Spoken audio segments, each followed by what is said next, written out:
Thank you Lord, thank you Jesus, thank you Jesus. धन्यवाद, धन्यवाद। परमपिता परमेश्वर, हम आपका हृदय से धन्यवाद करते हैं उस प्रेम और उस अनुग्रह के लिए प्रभु, जो आपने समस्त मानव जाति के लिए अपने पुत्र के बलिदान के द्वारा प्रकट किया। और प्रभु, आपने उद्धार का मार्ग तैयार किया और आपने आत्मिक देह, अपने पुत्र की आत्मिक देह को कलीसिया के लिए तैयार किया प्रभु, ताकि इस देह में लोग उद्धार पाएं और प्रभु की महिमा के पात्र बनने पाएं, जिससे आपकी इच्छा और योजना उन लोगों में पूरी हो जो आपके वचन में जिसका वर्णन किया गया, और अक्षरशः आपके वचन के अनुसार पवित्र आत्मा कलीसिया में कार्य करे और आपकी महिमा को मनुष्यों में जो विश्वास करते हैं, उद्धार प्राप्त करते हैं, उनके जीवन से आपकी महिमा को प्रकट करे और आपकी महिमा में हमें तैयार करे, ताकि हम सब का जीवन आपकी महिमा में प्रकट हो और आपका नाम महिमा पाए। आदर और महिमा आपको देते इस प्रार्थना को यीशु मसीह के पवित्र नाम से मांगते, आमीन। सबको जय मसीह की। हम परमेश्वर का बहुत धन्यवाद करते हैं उस महान प्रेम और उस अनुग्रह के लिए जो वो हम लोगों के जीवन में समय समय पर प्रकट करता है। उसकी सामर्थ्य अपरंपार है और उसकी महिमा महान है। आज हम आपके साथ महायाजक के वस्त्रों में छिपे आध्यात्मिक अर्थ के लिए अध्ययन शुरू कर रहे हैं। निर्गमन की पुस्तक 28 अध्याय, निर्गमन की पुस्तक उसका 28 अध्याय, और 28 अध्याय को पहले पद से हम पढ़ेंगे, क्योंकि पूरा चैप्टर है, इसलिए हम जहां उचित समझेंगे उतना पढ़ेंगे। पहले पद से याजकों के पवित्र वस्त्र। जी, फिर तो इजराइलियों में से अपने भाई हारून और नादाब और अबीहू, एलियाजर और इतामार नामक उसके पुत्रों को अपने समीप ले आना, कि वे मेरे लिए याजक का काम करें। और तू अपने भाई हारून के लिए वैभव और शोभा के निमित्त पवित्र वस्त्र बनवाना।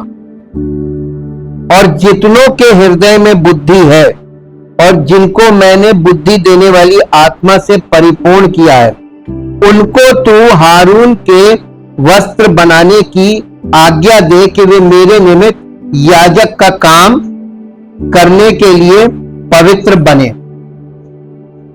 जो वस्त्र उन्हें बनाने होंगे वे ये हैं, अर्थात सीनाबंद और एपोद और बागा, 4 खाने का अंगरखा, पगड़ी और कमरबंद।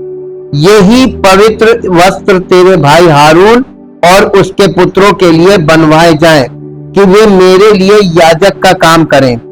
और वे सोने और नीले और बैंगनी और लाल रंग का और सूक्ष्म सनी का कपड़ा लें। देखिए, वही मटेरियल, वही कलर्स और वही चीजें जो कल हम लोगों ने देखी थी, वही सब यहां पर फिर आ रहा है कि नहीं आ रहा है? तो हमने इसीलिए कि आप उसके बिना आप नहीं समझ पाएंगे कि परमेश्वर वचन में, आप देखिए पुराने नियम को अपने मन से पढ़ेंगे, आपको कुछ नहीं मिलेगा। हम आपको बता रहे, कुछ नहीं मिलेगा। परमेश्वर ने हमको पुस्तक नहीं दी है, एक्चुअली उसने हमको सहायक दिया। परमेश्वर को जानने के लिए आपको सहायक दिया गया है, पवित्र आत्मा। पवित्र आत्मा एक व्यक्ति के द्वारा, जो कलीसिया में सेवकाई के लिए ठहराया जाता, उसके द्वारा आपको वचन के बारे में सारी स्पष्टता बताएगा। तो ये अपने आप से पढ़ने वाली पुस्तक नहीं है, अपने मन से पढ़ने वाली नहीं है, और इसको पढ़कर अपना अर्थ लगाने वाला नहीं है। इसे पवित्र आत्मा के निर्देशन में ही पढ़ा जाता है। देखिए, एपोद 6 पद के ऊपर देखेंगे तो एपोद लिखा हुआ है, और फिर 15 पद के ऊपर सीनाबंद या चपरास लिखा है, और उसके बाद आप 31 पद के ऊपर देखेंगे तो अन्य राजकीय वस्त्र। तो ये यहाँ पे ये पूरा अध्याय हारून और उसके पुत्रों के लिए जो वस्त्र बनाए गए थे, प्रीस्टली गारमेंट्स, याजकीय वस्त्र, उन पर आधारित है और इसको हम लोग पार्ट्स में लेंगे, क्योंकि हम इसके अर्थ की तरफ चलें ताकि समय बचे। और आप इसे जब सुने और वहां पे पढ़िए घर में, और सुन के पढ़िए और पढ़कर सुनिए, तो आपको बहुत कुछ समझ में आने लगेगा। निर्गमन का पूरा अध्याय है ये 28 अध्याय। महायाजक के वस्त्र। आज महायाजक के वस्त्रों में छिपे आध्यात्मिक अर्थों पर अगर हम गौर करें, ये वस्त्र हारून और उसके पुत्रों को पहनाए जाने थे। महायाजक के वस्त्रों के माध्यम से हम विश्वास के द्वारा परमेश्वर की उस योजना को पहचानेंगे जिसमें हमें पाप से बचाया है। ये नए नियम में विश्वास से जो धार्मिकता हमारे लिए रखी गई है, उसमें ये जो याजकीय वस्त्र हैं, ये कहां फिट होते हैं, कैसे फिट होते हैं, क्योंकि वहां तो फिजिकल था, अब यहां स्पिरिचुअल है। इसलिए इसका आत्मिक अर्थ हमारे लिए अधिक मायने रखता है। परमेश्वर ने मूसा को आज्ञा दी कि वो अपने भाई हारून और उसके पुत्रों को पवित्र करे। पहले तो हारून और उसके पुत्रों को पवित्र करे। तो ये हमने आपको बताया था कहां पवित्र किया जाता था। वो तंबू के बाहर आंगन में जो पीतल की हौदी होती थी, वहां उसे जल से स्नान कराया जाता था। फिर उसके बाद उसके ऊपर तेल का अभिषेक किया जाता था, सर पे तेल उंडेला जाता था।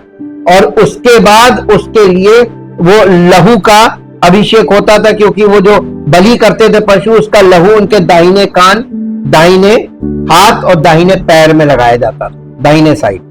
ये उनका अभिषेक था। ये 3 पार्ट में अभिषेक होता था। पहले तो उनको कहा गया तो उन्हें पवित्र कर, तो ट्रिपल तीन नियम थे पवित्रता के। जल से स्नान, फिर तेल दिखाता पवित्र आत्मा को, और फिर लहू। आप जब विश्वास की धार्मिकता में देखेंगे तो जल जो है वो परमेश्वर का वचन है। सुसमाचार सुनकर हम विश्वास करते हैं, और जब हम विश्वास करते हैं, बॉर्न अगेन होते हैं, तो हमें पवित्र आत्मा का अभिषेक मिलता है। और मसीह के लहू के द्वारा हम परम पवित्र स्थान के लिए प्रोसीड करते हैं। तो ये तीनों अभिषेक एक मसीही के जीवन में पूरे होने चाहिए। और उसके बाद उसको वस्त्र दिए जाएंगे। हम इसीलिए कह रहे हैं अभी एंट्री जो उसके अंदर प्रवेश है, ये वहां पे तंबू में प्रवेश, सुलेमान के मंदिर में प्रवेश, और परम पवित्र स्थान में मसीही का प्रवेश, परमेश्वर के राज्य में मसीह का प्रवेश। ये तीनों एक ही चीज है, विधि भी सेम है, बस अर्थ आपको वहां फिजिकल से, यहां स्पिरिचुअल है, बस इतना अंतर है। लेकिन ये बहुत बड़ा अंतर हो जाता है जब कोई व्यक्ति बॉर्न अगेन होता है, तब वो ये आत्मिक बातों को अंडरस्टैंड करता है और इसमें आगे वो बढ़ सकता है। चौथे पद में देखिए परमेश्वर क्या कह रहा है। ये 28 अध्याय है ना, उसका चौथा पद। परमेश्वर ने कहा, जो वस्त्र तुम्हें बनाने होंगे वे ये हैं, अर्थात सीनाबंद और एपोद और एक बागा और 4 खाने का अंगरखा, एक पगड़ी और एक कमरबंद। इसी प्रकार वे तेरे भाई हारून और उसके पुत्रों के लिए पवित्र वस्त्र बनाएं कि वे मेरे लिए याजक का काम करें। याजक इन वस्त्रों के बिना अंदर प्रवेश नहीं कर सकता था। मूसा के तंबू में जो याजक हैं वो किसके बच्चे थे? महायाजक के बच्चे थे। और ये हम मसीहों का चित्र है। वहां पे हम, प्रभु यीशु मसीह हमारा महायाजक है और हम उसके द्वारा परमेश्वर की संतान बनते हैं, परमेश्वर के बच्चे हैं। तो हमारे लिए भी यही विधि है जो उनके लिए वहां पर थी। हारून के पुत्रों के लिए जो विधि थी, वही मसीही लोगों के लिए परमेश्वर की उपस्थिति में प्रवेश करने की विधि है। सरल हो गया, स्पष्ट है ना। लेकिन ये वस्त्र भी होने चाहिए थे शुद्धिकरण के साथ। अभी तक हम आपको शुद्धिकरण के बारे में इतना लंबा बताया क्योंकि शुद्धिकरण वाला पार्ट लंबा है। उसके बाद आता है वस्त्र। आपको कुछ पहनना है। परमेश्वर ने मूसा को यहां पर परमेश्वर ने उसको आज्ञा दी कि तुझे इस तरीके के वस्त्र बनाने हैं। सबसे पहले महायाजक को अपनी नग्नता ढकने के लिए अंगरखा और पतलून पहनना पड़ता था। ये वस्त्र महीन सन के धागे से बने होते थे ताकि हवा का संचार अच्छी तरह से हो और इसलिए उसे ज्यादा पसीना ना आए। इसका आध्यात्मिक अर्थ यह है कि महायाजक को अपनी शारीरिक इच्छाओं को त्याग कर परमेश्वर द्वारा उसे पहले से दिए गए विश्वास और अनुग्रह के अनुसार केवल उसकी सेवा करनी चाहिए। महायाजक को और कुछ नहीं करना, पहले परमेश्वर की सेवा, ये प्रायोरिटी पे उस काम को करना, उसको अपनी इच्छा को त्यागना था। एक महायाजक वही हो सकता था जो अपनी इच्छा को त्याग चुका हो। ये एक तरीके की मृत्यु है, इच्छा मृत्यु। उसने अपनी इच्छा को मार दिया। अब वो केवल परमेश्वर की इच्छा के लिए, एक जैसे गुलाम नहीं होते, परमेश्वर का इशारा, परमेश्वर की इच्छा, जो वो चाहता वही करना। अब आप एक बात बताइए, मसीही लोग जब तक आप अपनी इच्छा पाल रहे हैं, क्या आप परमेश्वर की उपस्थिति में जा सकते हैं? सबसे टफ पार्ट यहीं पे है और यही शुरुआत है। इसके बिना शुरुआत है ही नहीं। और सुसमाचार में ये बातें आपको इसलिए नहीं समझ में आएंगी क्योंकि वहां पे शब्दों में बात की जा रही है, यहां पर हमको पूरा चित्र दिखाया गया। परमेश्वर हमको यहां पर एक एक चीज चित्रों के रूप में, चित्रण है यहां पर पुराने नियम में। और सबसे पहले महायाजक को अपनी ये नग्नता ढकने के लिए अंगरखा और पतलून पहनना पड़ता था। ये वस्त्र महीन सन के धागे से बने होते थे ताकि हवा का संचार अच्छी तरह से हो, इसलिए उसे ज्यादा पसीना ना आए। इसका आध्यात्मिक अर्थ यह है कि महायाजक को अपनी शारीरिक इच्छाओं को त्याग कर परमेश्वर द्वारा उसे पहले से दिए गए विश्वास और अनुग्रह के अनुसार केवल उसकी सेवा करनी है। दूसरे शब्दों में, परमेश्वर की इच्छा तभी पूरी होगी जब महायाजक अपने शारीरिक विचारों और अपनी शारीरिक भक्ति को त्याग कर परमेश्वर द्वारा स्थापित बलिदान पद्धति के अनुसार विश्वास के साथ प्रायश्चित का बलिदान देगा। इसी उद्देश्य से परमेश्वर ने महायाजक के लिए अंगरखा और पतलून बनवाए और उसे पहनाए। ये उद्देश्य था। इन वस्त्रों के ऊपर परमेश्वर ने महायाजक को एक नीला वस्त्र पहनाया। नीले वस्त्र पर उसने अपना एपोद पहनाया और फिर चपरास रखी। महायाजक की छाती पर रखा गया चपरास एक मोटे कपड़े से बना था जिसे दोहरा मोआ गया था और सोने के धागे से, नीले, बैंगनी और लाल रंग के धागे और महीन बटी हुई सनी से कलात्मक रूप से बुना गया था और इसकी लंबाई और चौड़ाई दोनों एक बित्ते की थी। इस चपरास पर 12 बहुमूल्य रत्न जड़े गए थे और इन बहुमूल्य रत्नों पर इजराइल के 12 गोत्रों के नाम खुदे हुए थे। फिर उसने महीन बुने हुए सन के कपड़े से बनी पगड़ी पहनी और शुद्ध सोने की एक पट्टिका जिस पर प्रभु के लिए पवित्रता शब्द खुदे हुए थे। पगड़ी के आगे लगे नीले धागे पर ये पट्टी, जो सोने की पट्टी थी, उस पर वहां पर लगाई जाती थी। ये उन वस्त्रों, पगड़ी और सोने की पट्टिका का संक्षिप्त विवरण है जो महायाजक पहनते थे।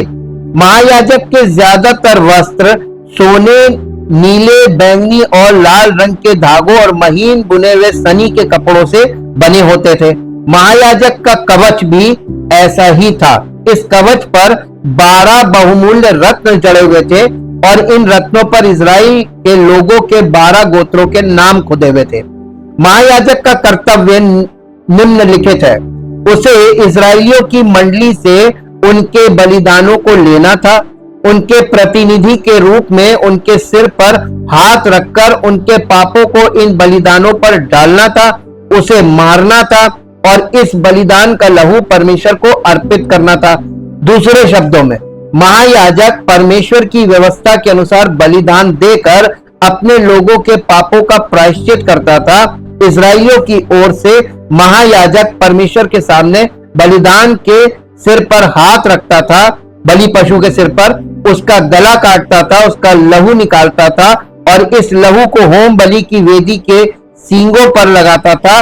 फिर वो उसका लहू परम पवित्र स्थान में ले जाता था और प्रायश्चित के जो ढकना था या आसन था उसके सामने छिड़कता था।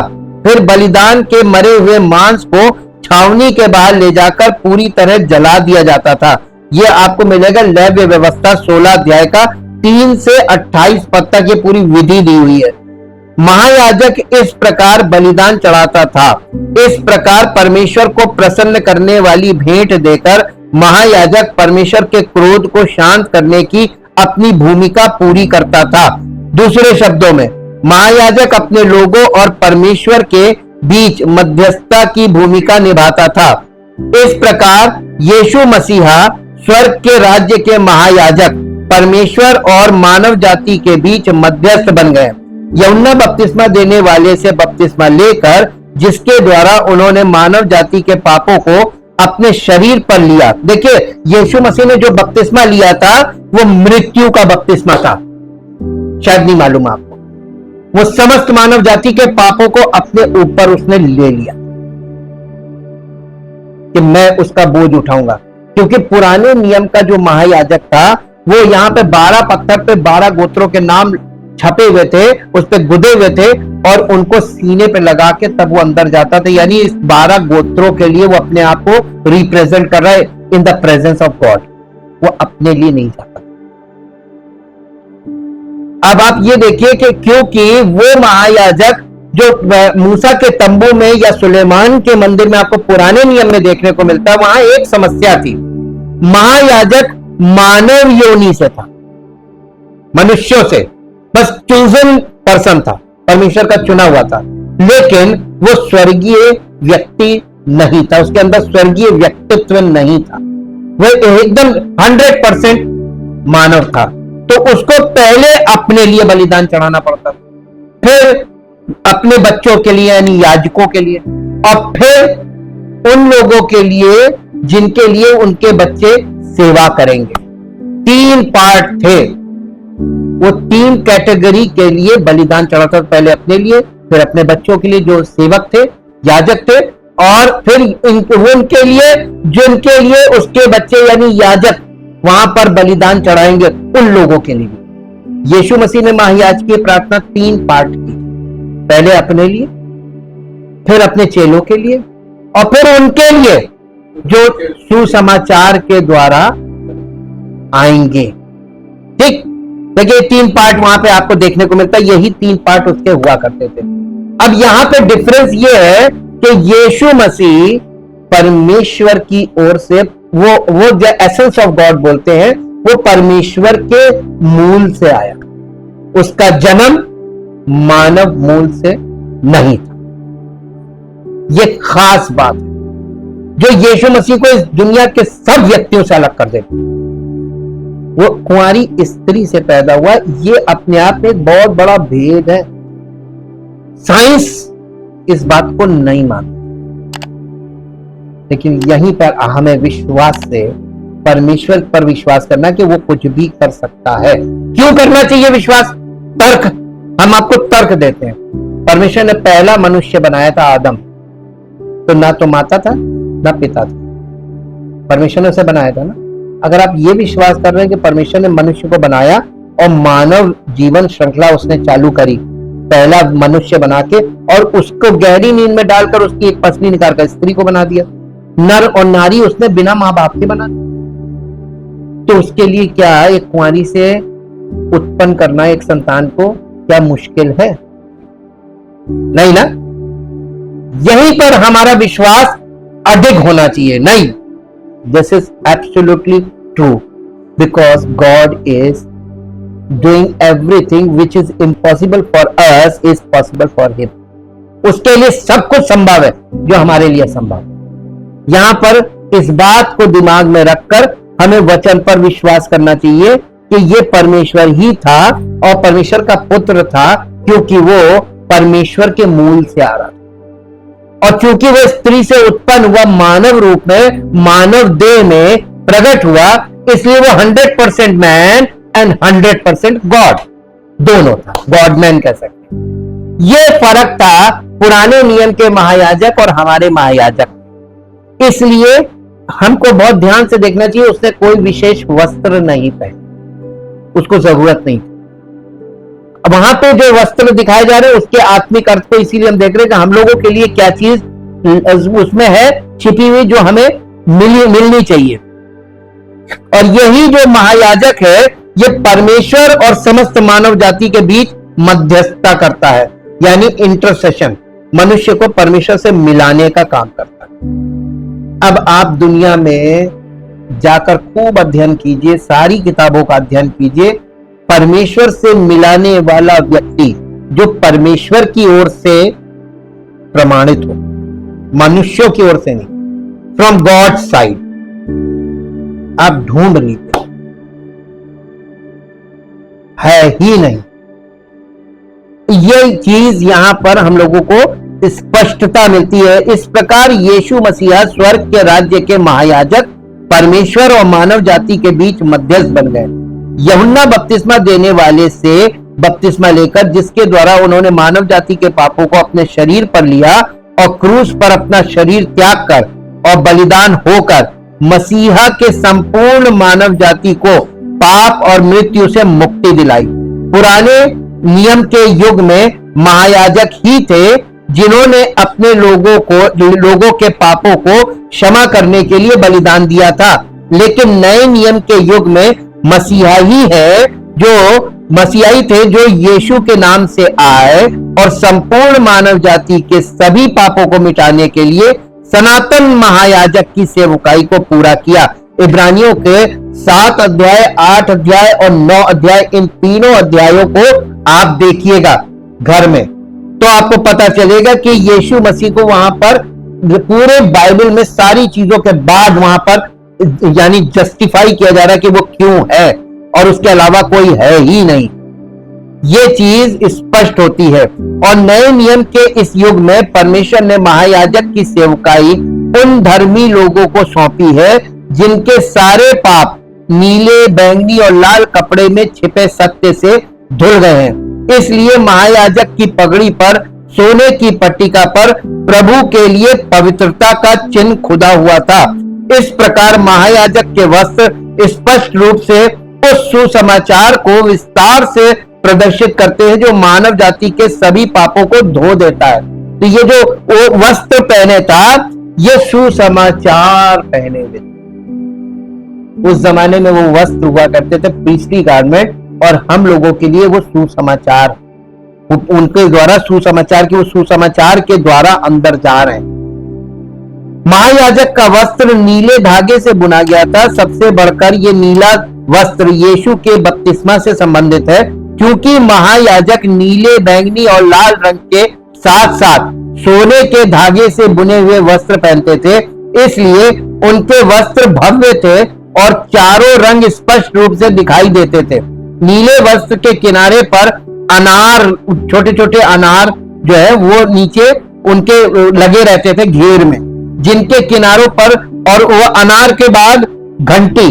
देखिए अनार भी 4 कलर के होते थे, व्हाइट, और फिर उसके बाद नीला, बैंगनी और लाल रंग, और फिर एक अनार। तो बीच बीच में अनार और उसके बीच में घंटी, फिर एक अनार, फिर एक घंटी, ऐसे घंटियां लगी रहती थी। घंटियां लगाना इसलिए जब महायाजक निवास स्थान में प्रवेश करता था और अपने लोगों के लिए भेंट देता था, तो बाहर खड़े इजरायली घंटियों की आवाज सुनकर जान जाते थे कि वो भेंट दे रहा है। देखिए जब वो धूप लेके जाता था अंदर, और वो धूप को ऐसे ऐसे हिलाता था, तो उसका चोगा ऐसे ऐसे हिलता था, घंटियां बजती थी। और वो घंटी अगर बजती सुनाई दे रही है, इसका मतलब महायाजक जिंदा है। और उसके कमर में एक रस्सी बंधी होती थी, क्योंकि कोई अंदर जा नहीं सकता था। और जब वो घंटी बजना बंद हो जाती, इसका मतलब वो मर गया, तो उसको रस्सी से पकड़ के घसीट लिया जाता था। इसलिए ये सिस्टम बनाया गया था, हाँ, कि वो भेंट दे रहा है। ये सभी नए नियम के जल और आत्मा के सुसमाचार के सत्य से संबंधित है। ये देखिए, ये जितनी बातें यहाँ पर दिखाई जा रही हैं, ये नए नियम में जल और आत्मा के जन्म से संबंधित बातें हैं। अब आप कहेंगे जल और आत्मा, मेरे साथ निकाल के पढ़ लीजिए यूहन्ना रचित सुसमाचार उसका 3 अध्याय, यूहन्ना रचित सुसमाचार उसका 3 अध्याय,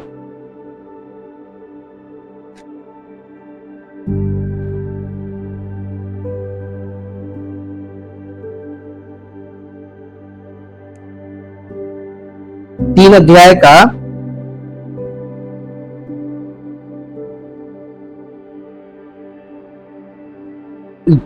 5 पद पढ़िए। यीशु ने उत्तर दिया, मैं तुझसे सच सच कहता हूं, जब तक कोई मनुष्य जल और आत्मा से ना जन्मे, परमेश्वर के राज्य में वो प्रवेश नहीं कर। और ये किससे कह रहा था मालूम है? निकोदेमुस से, जो इजराइलियों का मुखिया था, है ना। तो इजराइल के मुखिया से वो जिस लैंग्वेज में बात कर रहा है वो इजरायली लैंग्वेज है और व्यवस्था की भाषा है। आजकल के लोग इसको जल और आत्मा को कहते हैं पानी का बपतिस्मा और पवित्र आत्मा का बपतिस्मा। जी नहीं, ये पानी का बपतिस्मा नहीं। इसे, इस पॉइंट को लॉक कर लीजिए, क्योंकि इस पे अलग से हम आपको बताएंगे, इस पे अध्ययन, तब आपको पता चलेगा वर्सेस के साथ कि ये क्या है। यहां पे देखिए, ये जल और आत्मा को के बपतिस्मे को दिखाता है, ठीक है। और ये सुसमाचार का सत्य है, वहां पर दिखाया जा रहा है। ये सभी नए नियम के जल और आत्मा के सुसमाचार के सत्य से संबंधित हैं और एक दूसरे से मेल खाते हैं। महायाजक ने लोगों के पापों को शुद्ध किया और हमें परमेश्वर की इच्छा का एहसास कराने के लिए उसे ऐसे वस्त्र पहनाए और उसे ये कर्तव्य पूरा करने के लिए प्रेरित किया। नए नियम के युग में परमेश्वर के लोग आज के याजक हैं। दूसरे के पापों को शुद्ध करने के लिए क्या करते हैं? इस कार्य को करने के लिए उन्हें पहले स्वयं नीले, बैंगनी और लाल कपड़े के प्रकाशन में प्रकट जल और आत्मा के सुसमाचार पर विश्वास करके अपने पापों की क्षमा प्राप्त करनी होगी। इस प्रकार महायाजक के वस्त्र हमें उस सुसमाचार को स्पष्ट रूप से दिखाते हैं जो हमारे सभी पापों को शुद्ध करता है।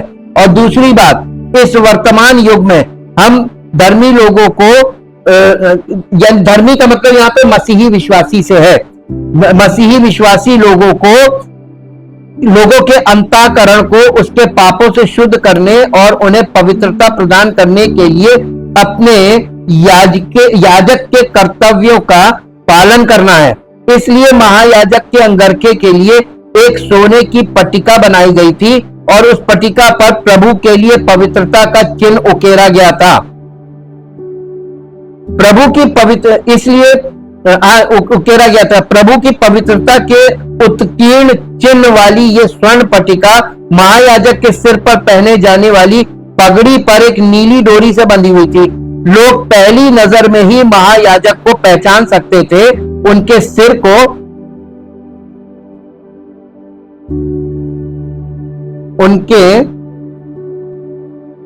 को देखकर वे सोने की पट्टिका और नीली डोरी के साथ साथ नीले, बैंगनी, लाल, सुनहरे धागे और महीन बुने हुए मलमल से बने भव्य बाहरी वस्त्रों को स्पष्ट रूप से देख सकते थे। इससे हमें पता चलता है कि महायाजक हमेशा नीले, बैंगनी और लाल रंग के धागे से पाप को दूर करने का कार्य करते थे। तो पापों को कौन दूर कर सकता था? महायाजक।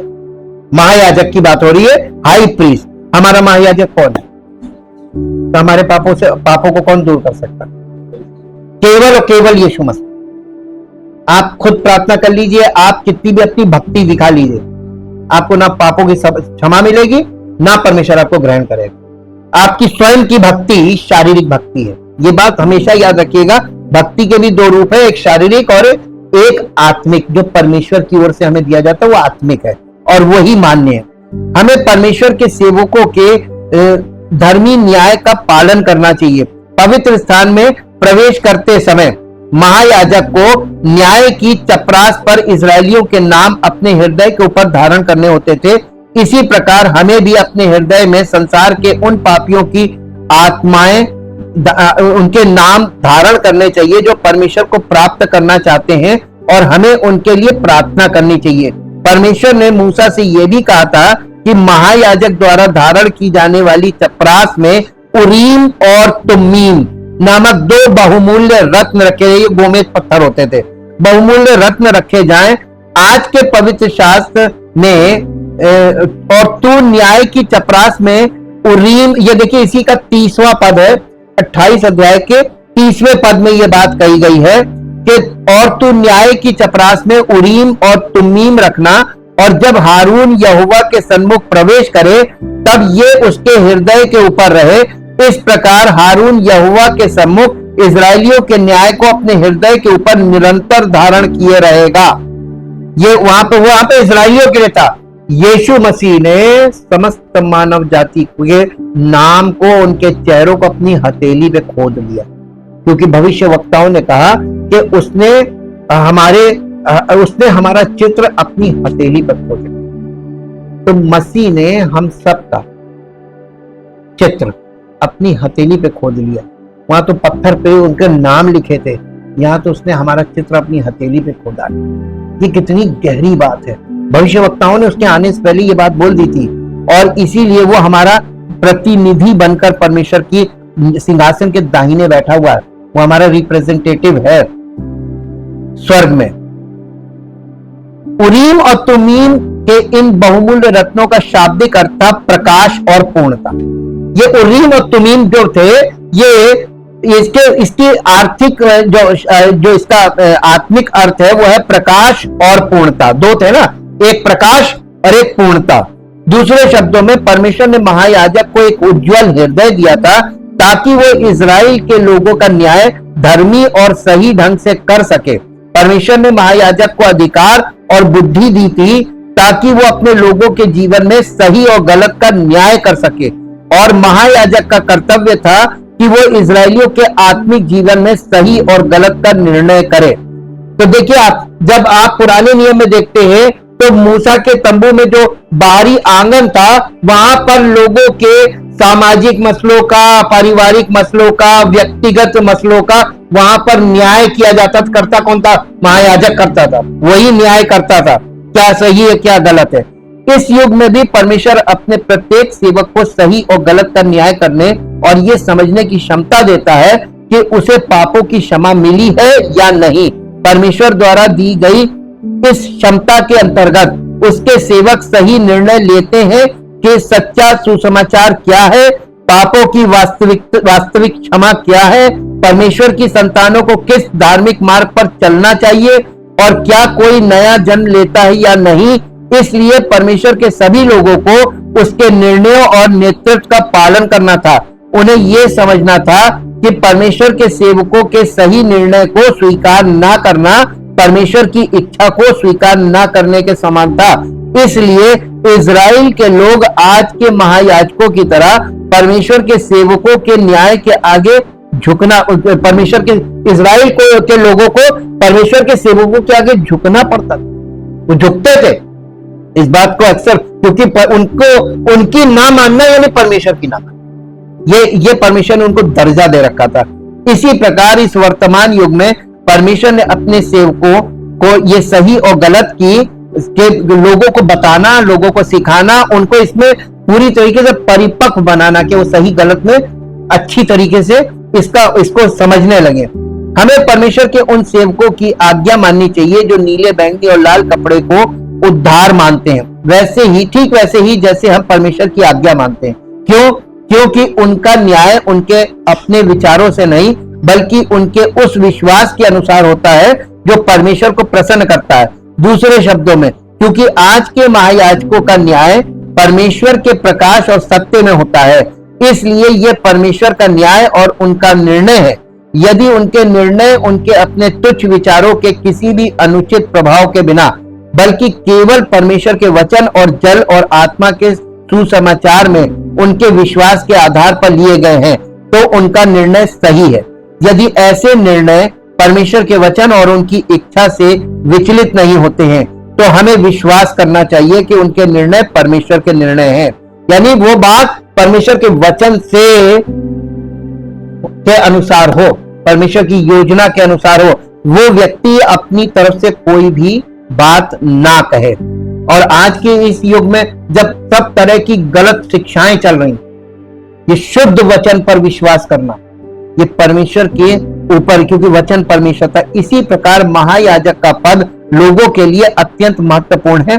पुराने नियम के युग की तरह इस वर्तमान युग में भी परमेश्वर के लोगों को का नेतृत्व करने वाला कोई और नहीं बल्कि महायाजक ही है।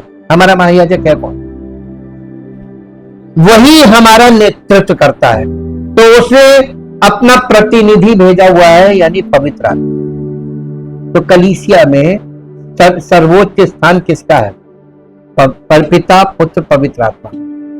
ये तीनों एक साथ है बॉडीली। क्योंकि आप देखिए, एक बात भूल जाते हैं, खाली पवित्र आत्मा कलीसिया में नहीं है, पिता, पुत्र, पवित्र आत्मा है। क्योंकि लिखा है मसीह की देह में परमेश्वर की सारी परिपूर्णता सदैव वास करती है। तो ये बॉडीली वास करती है। तो ये तीनों का, परमेश्वर का प्रेम भी होता है, मसीह का अनुग्रह होता है, पवित्र आत्मा की उपस्थिति और सहभागिता, तब होती है कलीसिया।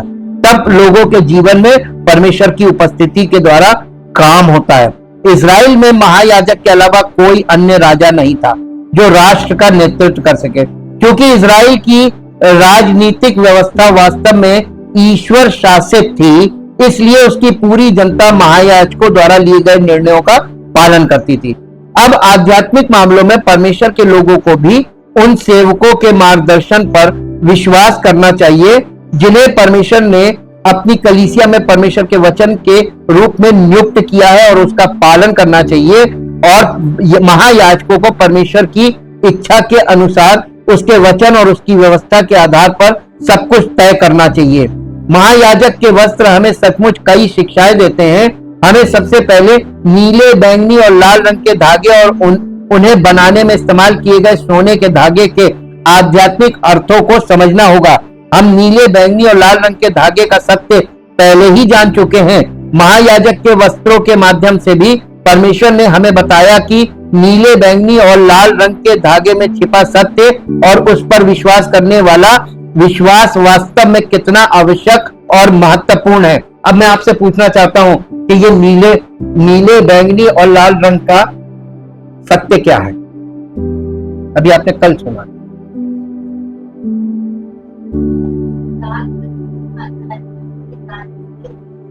मैंने आपको कल 4 सुसमाचार इसी कलर पे आधारित बताए थे।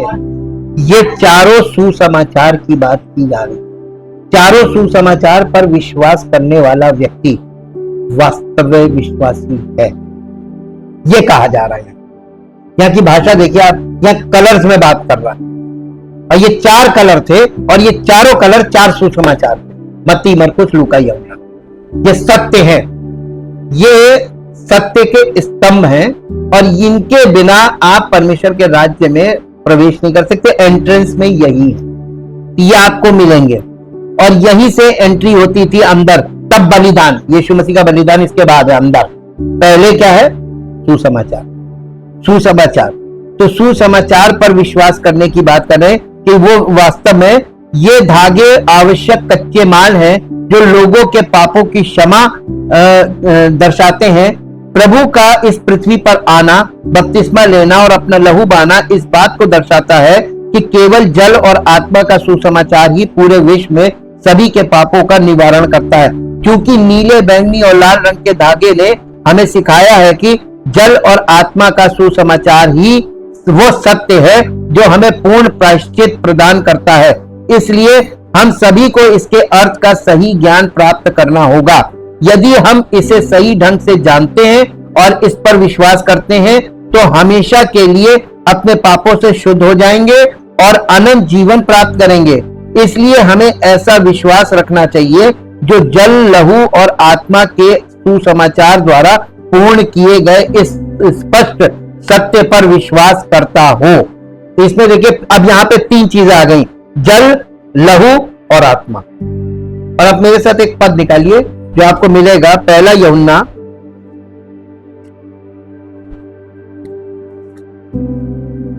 1 और उसका 5 अध्याय,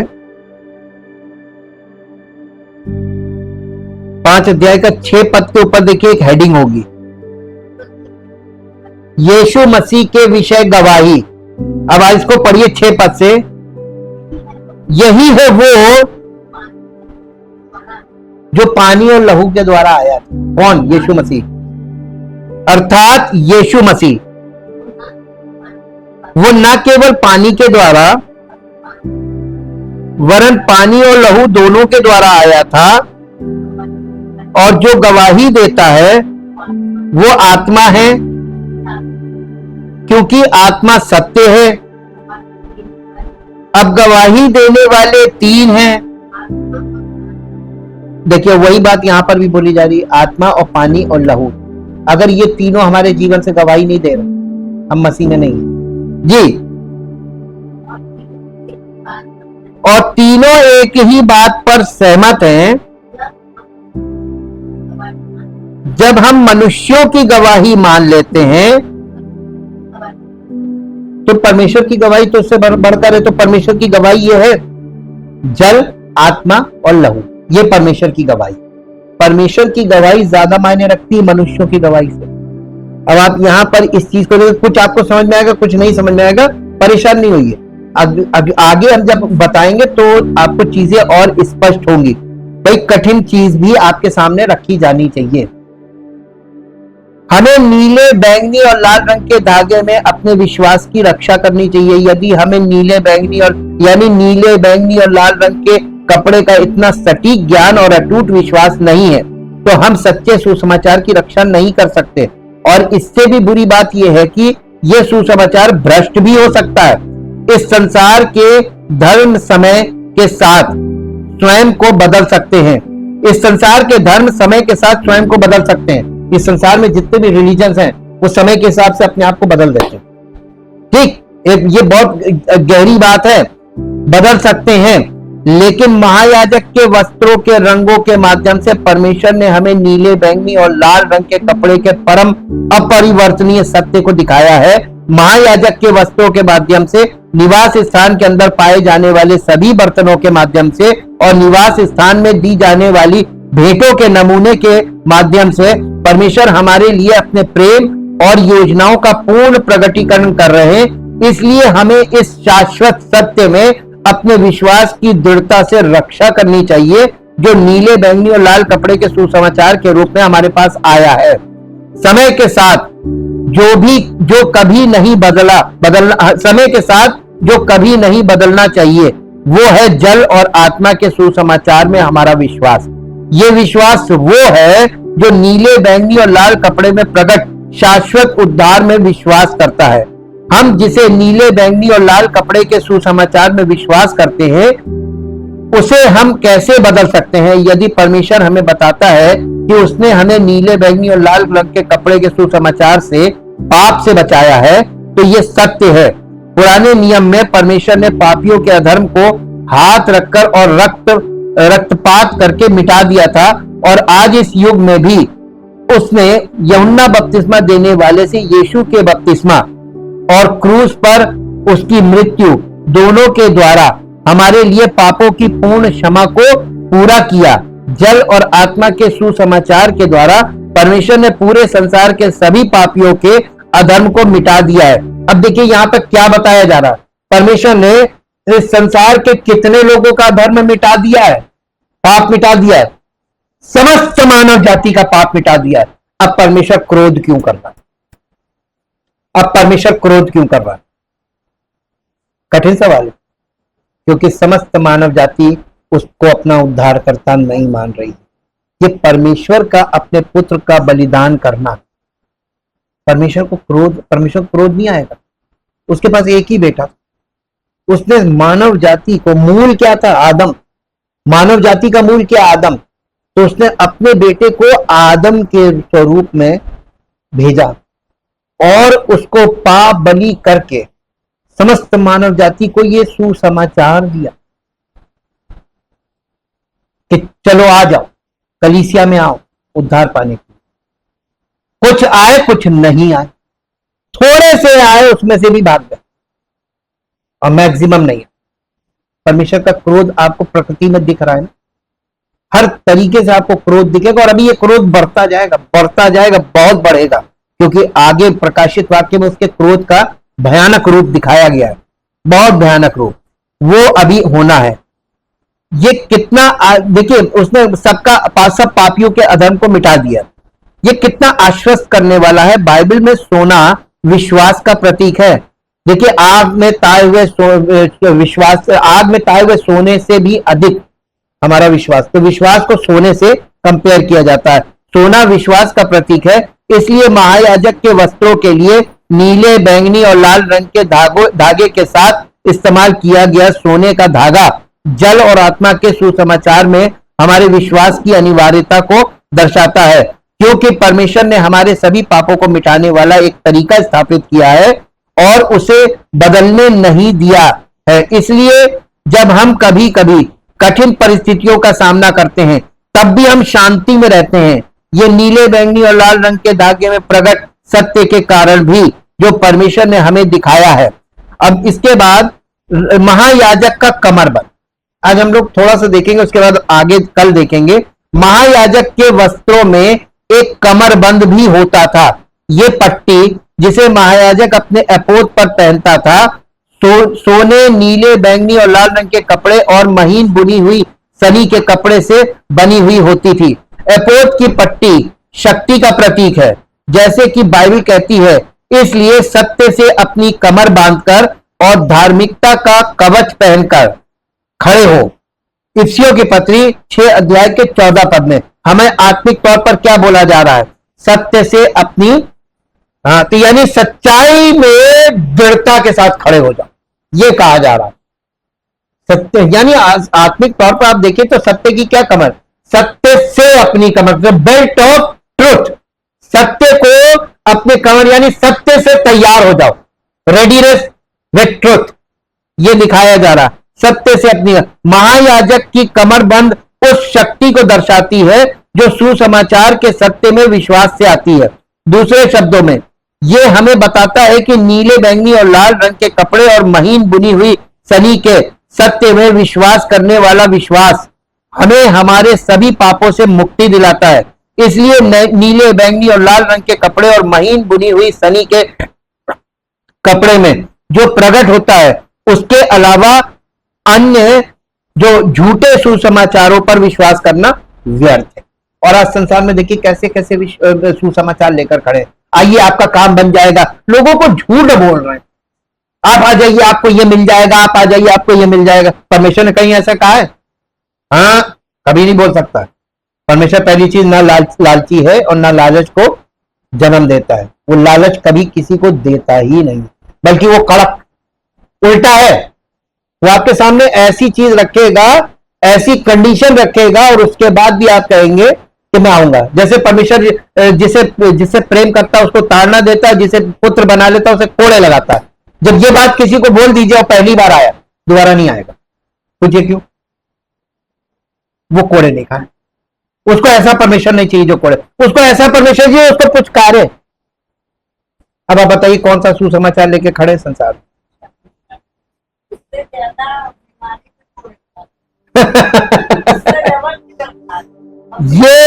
ये तो आप परमेश्वर कोड़े लगाता का मतलब वो अपने बच्चों को यानी करेक्ट करता है और कड़ाई के साथ, प्यार से नहीं। कड़ाई, डिसिप्लिन हमेशा छड़ी। नीति वचन में देखिए, जो अपने बेटे से छड़ी नहीं, जो अपने बेटे पे छड़ी नहीं चलाता उसका दुश्मन है। तो कड़ाई होना बहुत जरूरी डिसिप्लिन की। जो लोग शरीर में कमजोर हैं वे भी प्रभु द्वारा दिए गए जल और आत्मा के सुसमाचार पर विश्वास करके अपने सभी पापों से पूरी तरह धुल सकते हैं, क्योंकि संसार के सभी पाप परमेश्वर द्वारा पूर्ण किए गए पाप क्षमा के सत्य के द्वारा यीशु मसीह को सौंप दिए गए थे, जो कि मती रचित सुसमाचार 3 अध्याय उसके 15 पद में, लय व्यवस्था 16 अध्याय उसका 1 से 22 पद आप पढ़ के देख लीजिएगा। इसलिए जो लोग मानते हैं कि नीले, बैंगनी और लाल कपड़े में प्रकट यीशु के कार्यों ने उन्हें बचाया है, वे निश्चिंत हो सकते हैं, भले ही उनका शरीर और इच्छा शक्ति कमजोर हो। जब हम जल और आत्मा के सुसमाचार में निवास करते हैं जो स्वर्ग के महायाजक यीशु मसीह ने हमें दिया है, तो फिर हमें मसीह के प्रेम से कौन अलग करेगा? उनका पूर्ण उद्धार हमें तभी मिल सकता है जब हम नीले, बैंगनी और लाल कपड़े और बटी हुई सनी के कपड़े में प्रकट सत्य पर विश्वास करें।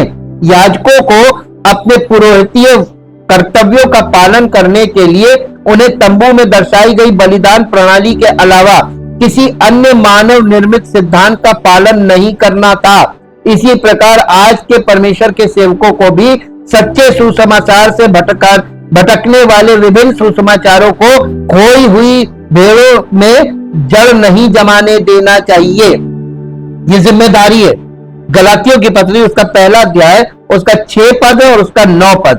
जो लोग ऐसे झूठे सुसमाचारों का प्रचार करते हैं, चाहे वे कितने भी अच्छे उपदेश क्यों ना दें, वे खोई हुई आत्माओं की कोई मदद नहीं कर सकते, यानी लोगों को उद्धार नहीं दे सकते, क्योंकि वे तंबू में प्रकट होने वाले जल और आत्मा के परमेश्वर के सुसमाचार की सही गवाही नहीं देते। वे धोखेबाज और झूठे शिक्षक हैं। जब स्वर्ग के महायाजक यीशु मसीह को अपना उद्धारकर्ता मानने की बात आती है, तो हम तंबू प्रणाली में प्रकट होने वाले हाथ रखने और रक्तपात की बलिदान प्रणाली को स्वीकार करने से नहीं चूक सकते। हमें यह समझना चाहिए कि इस दुनिया में कई झूठे सुसमाचार हैं।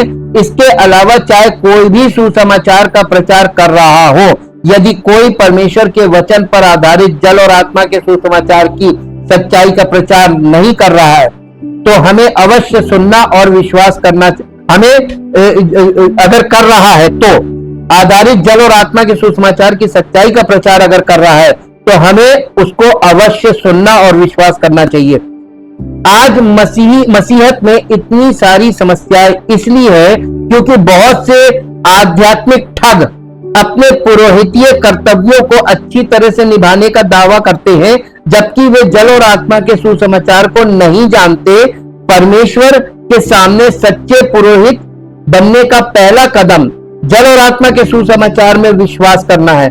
केवल वे ही जो इस विश्वास को रखते हैं परमेश्वर को उचित भेंट चढ़ा सकते हैं। इसी प्रकार जो जल और आत्मा के सुसमाचार को जानते हैं और मानते हैं, वे सभी से सच्चा प्रेम कर पाते हैं। आपको क्या लगता है कि परमेश्वर की कलीसिया किस लिए अस्तित्व में है? परमेश्वर की कलीसिया पापियों तक जल और आत्मा का सुसमाचार फैलाने के लिए अस्तित्व में है। जब हम बाइबल में प्रकट नीले, बैंगनी और लाल रंग के कपड़े के सत्य पर पूरे दिल से विश्वास करते हैं, तो हम अपने पापों से बच जाएंगे और पाप रहित हो जाएंगे। जल और आत्मा के सुसमाचार पर विश्वास करने से हमारे हृदय में सच्ची शांति मिलती है, और क्योंकि हम इस शांति में रहते हैं, हम कभी भी परमेश्वर से विमुख नहीं हो सकते। हम सिद्ध सुसमाचार में विश्वास करते हैं, विश्वास से जीते हैं, और फिर हम प्रभु के राज्य में प्रवेश करेंगे और उसमें रहेंगे। हमारे प्रभु ने हमें शांति की ओर अग्रसर किया है और संसार के सभी लोगों को परमेश्वर की ओर ले जाकर, ठीक उसी तरह जैसे महायाजक की पगड़ी के सामने की ओर उत्कीर्ण स्वर्ण पट्टिका प्रभु के लिए पवित्रता, उन्हें पापी की क्षमा के सच्चे प्रकाश से प्रकाशित करती है। इसलिए परमेश्वर ने हमें वे कार्य सौंपे हैं जो उन्हें भी अपने पापों की क्षमा प्राप्त करने में सक्षम बनाते हैं। परमेश्वर ने हम में से उन लोगों को जो नीले, बैंगनी और लाल कपड़े के सुसमाचार पर विश्वास करते हैं, पुराने नियम के याजकों के समान कर्तव्य सौंपे हैं। हम परमेश्वर के बहुत आभारी हैं कि उन्होंने हमें अपने सत्य के पूर्ण प्रकाश में ऐसे अनमोल कार्य करने की अनुमति दी है। जब हमने परमेश्वर से ये सुसमाचार सुना तो आनंद से अभिभूत हो गया, और जब मैंने बाइबल पढ़ी तो ये सुसमाचार मेरे मन में बहुत स्पष्ट रूप से आया। उसके बाद मेरी आध्यात्मिक आंखें खुल गईं और मुझ में पवित्र आत्मा ने मुझे परमेश्वर के वचन को विस्तार से सिखाया।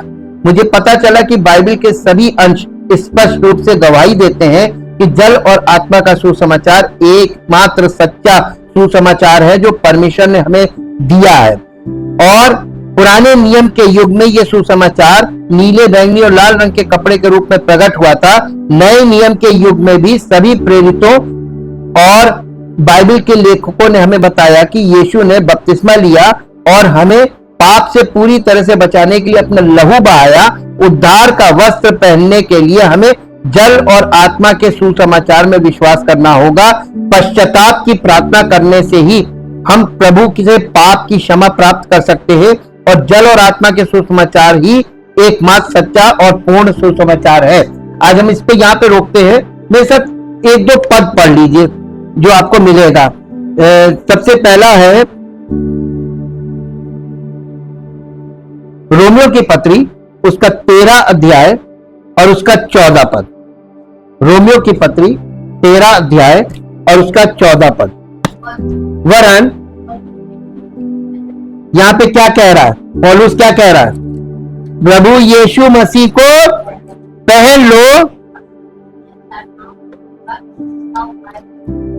यीशु मसीह को पहनने का मतलब मालूम है? महायाजक का वस्त्र पहनना और याजक बन जाना। महायाजक का वस्त्र धारण करके याजक बनना। कलीसिया क्या है? कलीसिया को यह बोला गया तुम एक चुना हुआ वंश, राजपदधारी याजकों का समाज हो। तो कलीसिया में हमको और आपको क्या बनाएगा? वो अपने पुत्र के स्वरूप में कैसे बनाएगा? पुत्र का, यीशु मसीह को पहन लो। वहां पर कपड़े दिए थे और हमको स्वर्गीय वस्त्र दे रहा है। यीशु मसीह को पहनने का मतलब स्वर्गीय वस्त्रों को पहनना। और ये वस्त्र आपको कौन पहनाएगा? पवित्र आत्मा। पहले तो आपको शुद्ध करेगा ना। देखिए हारून और उसके बच्चों को पहले शुद्ध किया जाता है, शुद्धिकरण। तो देखिए पीतल की हौदी, वो याद रखिएगा, जब तक पूरा शुद्धिकरण आपका नहीं होगा ये वस्त्र पहन सकते हैं आप? नहीं पहन सकते ना। वरन यीशु मसीह को पहन लो और शरीर की अभिलाषाओं यानी इच्छाओं को, भावनाओं को, कल्पनाओं को, इनको सबको मिला के ये लस्ट है, इसे पूरा करने का उपाय खत्म कर दो। अब एक और पद पढ़ दीजिए जो आपको मिलेगा, गलातियों की पत्री 3 अध्याय उसका 27 पद। गलातियों की पत्री 3 अध्याय का 27 पद।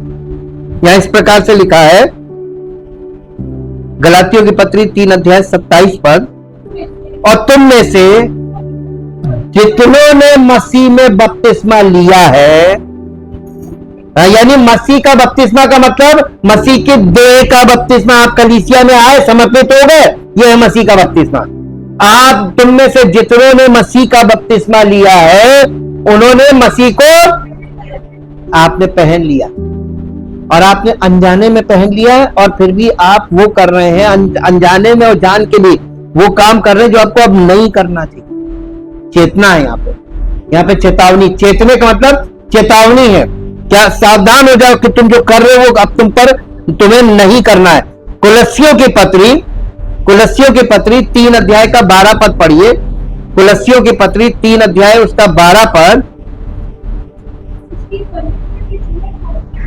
इसलिए परमेश्वर के चुने हुओं के समान जो पवित्र और प्रिय है, बड़ी करुणा और भलाई और दीनता और नम्रता और सहनशीलता धारण करो।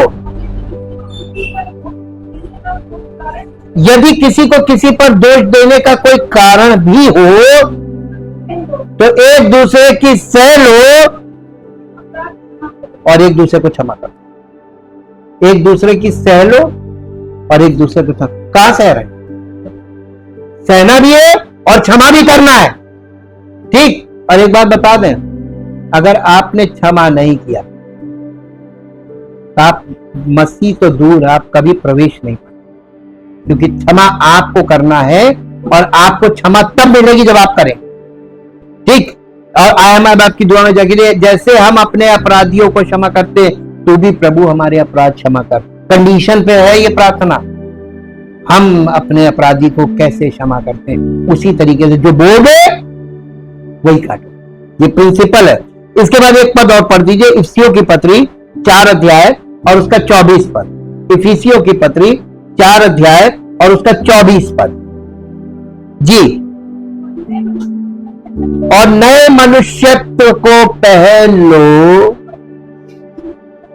जो परमेश्वर के अनुरूप सत्य की धार्मिकता और पवित्रता, देखिए सत्य की धार्मिकता और पवित्रता में सृजा गया है, और तब आप नई सृष्टि बनते हैं। Thank you, thank you, thank you Lord. परम पवित्र परमेश्वर, हम आपका हृदय से धन्यवाद करते हैं आपके पवित्र वचनों के लिए और सहायक पवित्र आत्मा के लिए, और हम आपका बहुत दिल से धन्यवाद करते हैं प्रभु। हम लोग छोटे छोटे पार्ट्स में वो सत्य का प्रकाश प्राप्त कर रहे हैं, और हमारा प्रतिदिन का ये काम है कि हम अपने प्रभु के वचन को अपने हृदय में ग्रहण करें और पूरे समय उस पर मनन करें और उस पर ध्यान केंद्रित करें और परमेश्वर हमसे क्या बता रहा है, क्या दिखा रहा है और क्या समझा रहा है, इसमें मन लगाएं और परमेश्वर की महिमा हमारे जीवन में प्रकट हो, जिससे उसका नाम महिमा पाए। सारी महिमा उसको देते। इस प्रार्थना को प्रभु यीशु मसीह के पवित्र नाम से मांगते हैं, आमीन। Praise the Lord.